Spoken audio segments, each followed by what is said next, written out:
Bismillahirrahmanirrahim. Assalamualaikum warahmatullahi wabarakatuh. Perkenalkan, saya Afzi, orang bodoh dan gila dari negeri ini. Izinkan saya untuk melanjutkan pembahasan tentang hadis Arba'in Nawawi.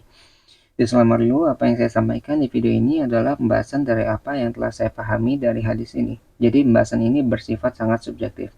Oke, kita mulai masuk ke isi dari hadis ke-38. Judulnya adalah Allah senantiasa bersama hambanya. Kita mulai dari sejarah atau bahasan hadisnya. Nah, dari Abu Hurairah radhiyallahu anhu, ia berkata, Rasulullah Shallallahu alaihi wasallam bersabda, sesungguhnya Allah Ta'ala telah berfirman, barang siapa memusuhi waliku, maka sesungguhnya aku menyatakan perang terhadapnya. Hambaku senantiasa bertakarrub atau mendekatkan diri kepadaku dengan suatu perbuatan yang paling aku cintai selain apa yang aku telah wajibkan baginya. Hambaku senantiasa bertakarrub atau mendekatkan diri kepadaku dengan amalan-amalan sunnah hingga aku mencintainya. Apabila aku telah mencintainya, maka jadilah aku sebagai pendengarannya yang ia gunakan untuk mendengar, sebagai penglihatannya yang ia gunakan untuk melihat, sebagai tangannya yang ia gunakan untuk memukul atau berbuat, dan sebagai kakinya yang ia gunakan untuk berjalan. Jika ia mohon sesuatu kepadaku, niscaya aku mengabulkannya. Jika ia mohon perlindunganku, niscaya aku akan melindunginya. Nah, pelajaran yang bisa kita ambil dari hadis ini yaitu tentang di sini hadisnya bercerita tentang wali Allah. Jadi wali Allah itu adalah orang yang sangat dekat dengan Allah. Jadi Allah tuh sudah mencintai seorang hambanya gitu. Jadi udah sangat dekat nih, punya hubungan spesial gitu. Yang biasanya tuh nggak apa ya, kebanyakan orang tuh nggak punya. Jadi orang yang spesial, punya hubungan spesial dengan Allah. Nah, orang ini tuh udah mendekatkan diri dengan Allah. Caranya adalah dengan yaitu dengan cara orang ini tuh udah menjalankan ibadah selain yang diwajibkan oleh Allah. Jadi ibadah yang wajib tuh kayak misalnya sholat gitu, sholat 5 waktu itu kan wajib. Terus puasa di bulan Ramadan sama zakat itu kan wajib untuk dilakukan kan. Misalnya orang itu sudah melaksanakan ibadah yang wajib secara istiqomah. Maksudnya istiqomah ya udah, dia tuh udah konsisten. Jadi nggak ada yang ketinggalan, nggak ada yang bolong-bolong gitu, nggak ada alasan ketika waktunya tiba untuk melaksanakan ibadah yang wajib, dia sudah melaksanakannya dengan baik. Ketika sudah melaksanakan dengan baik, baru dia menambahkan sesuatu yang sunnah. Jadi jangan sampai salah ya, jangan sampai kita tuh yang ibadah ya wajibnya belum istiqomah atau belum lengkap, kita sudah mulai memberatkan diri dengan yang sunnah. Jangan sampai seperti itu. Jadi yang wajib itu dikerjakan dulu sampai benar-benar bisa istiqomah, benar-benar full gitu. Jangan sampai ada yang bolong-bolong, baru kita tambah dengan ibadah yang sunnah. Gitu. Jangan sampai kita kebalik. Wah, kalau misalnya kita tambahkan yang sunnah, malahan jadi tambah berat. Gitu. Sedangkan ibadah itu adalah uh, sesuatu yang sangat mudah untuk dilakukan.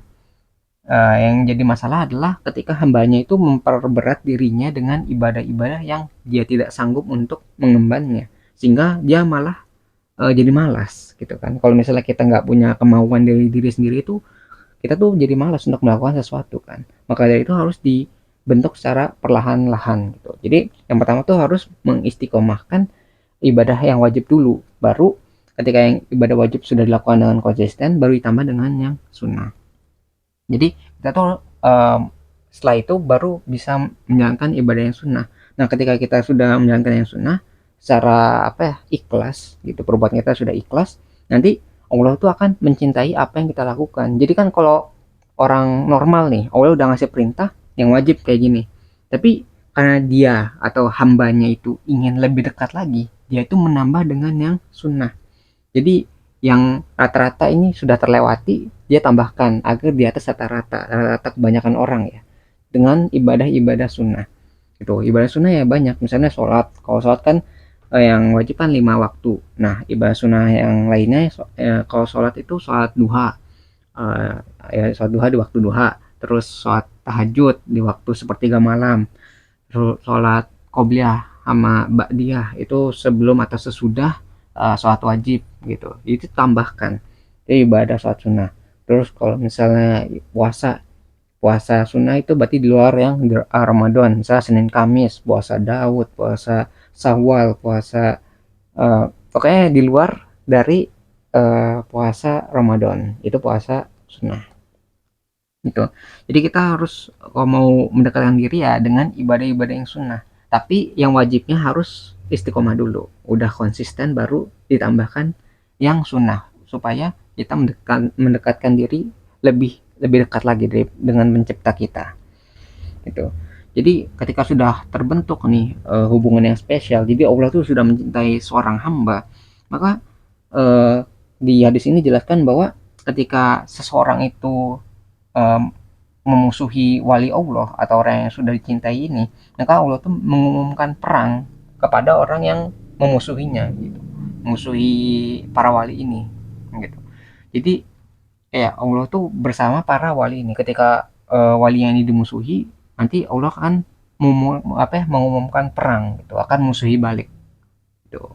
Jadi itu sangat spesialnya, kayak kayak dibela sama Allah gitu, orang-orang ini akan dibela oleh Allah gitu.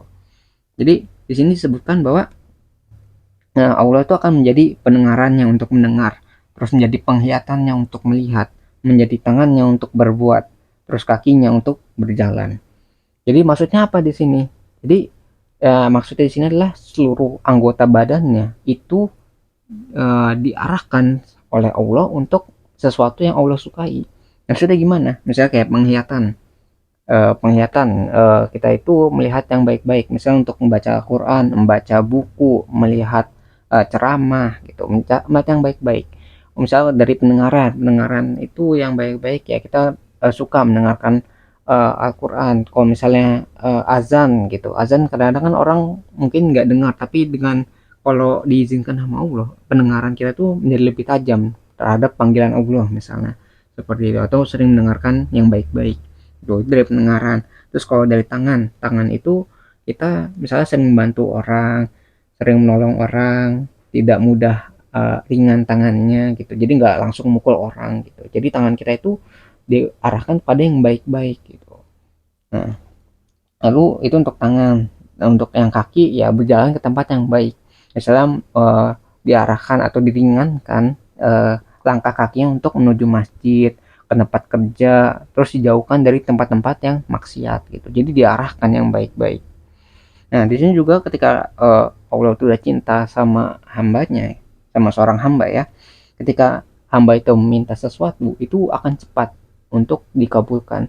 Jadi kan terdapat, kalau dijelaskan tuh kayak seorang hamba dan pencipta tuh ada suatu batas ya. Maksudnya batas antara langit gitu kan, berapa lapisan. Itu kalau misalnya kita itu nggak serius doanya atau tidak, kita itu nggak dekat sama Tuhan, itu akan sulit naiknya. Apalagi kalau misalnya kita punya harta-harta haram gitu, itu akan terhambat dan sulit untuk naik doanya. Tapi ketika kita itu udah dekat atau menjadi wali Allah itu, atau sudah dicintai sama Allah itu, doa itu kayak nggak ada penghalang.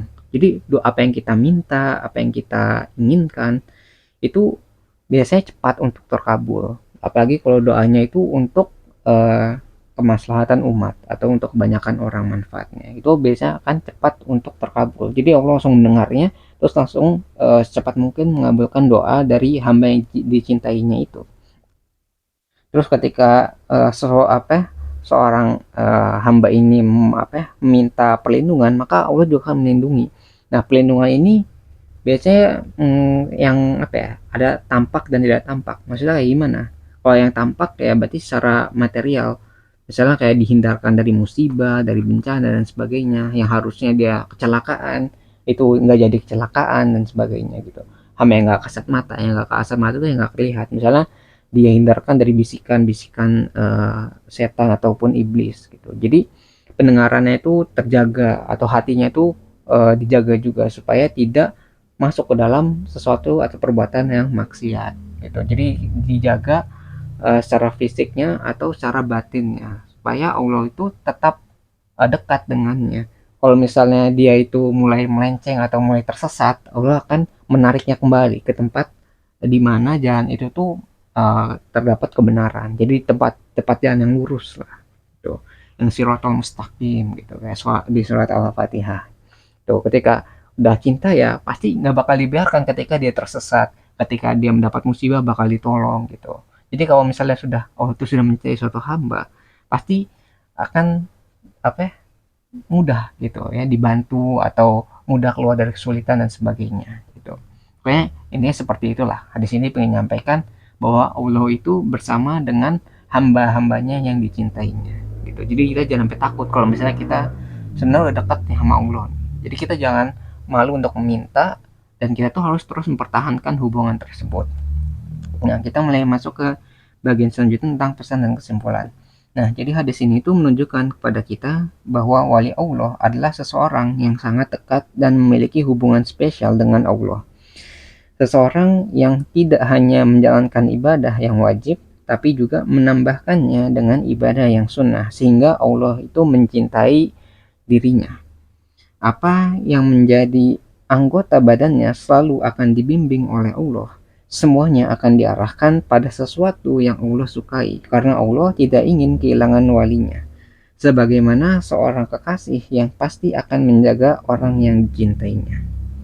Semoga setelah mempelajari hadis ini, kita bisa mengistiqomahkan ibadah wajib yang kita lakukan dan mulai untuk menambah ibadah sunnah supaya kita bisa menjadi hamba yang sangat dekat dengan pencipta kita. Amin, amin ya robbal alamin. Nah, mungkin sekian ya pembahasan pribadi yang bisa saya sampaikan mengenai hadis ke-38 dari buku Arba'in Nawawi. Sebelum saya akhiri, saya ingin menyampaikan bahwa jika ada kebenaran di video ini, maka itu semua bersumber dari Tuhan Yang Maha Kuasa, dan jika ditemukan banyak kesalahan ataupun kekurangan di video ini, maka itu semua bersumber dari diri saya pribadi. Di channel kita juga ada moto, jangan didengar, jangan dipercaya, ragukan segala pilihan, dan selalu buktikan bahwa pendapat saya itu salah. Lalu jelaskan di mana letak kesalahannya. Saya menunggu jawaban Anda, wahai orang-orang pintar dan waras di luar sana, karena orang yang bodoh dan gila ini sangat membutuhkan bantuan kalian. Terima kasih bagi yang sudah menyimak, semoga bisa bermanfaat videonya. Saya akhiri dengan kalimat wassalamualaikum warahmatullahi wabarakatuh. Saya Afzi, pamit undur diri. Kita ketemu lagi di pembahasan selanjutnya. Insya Allah.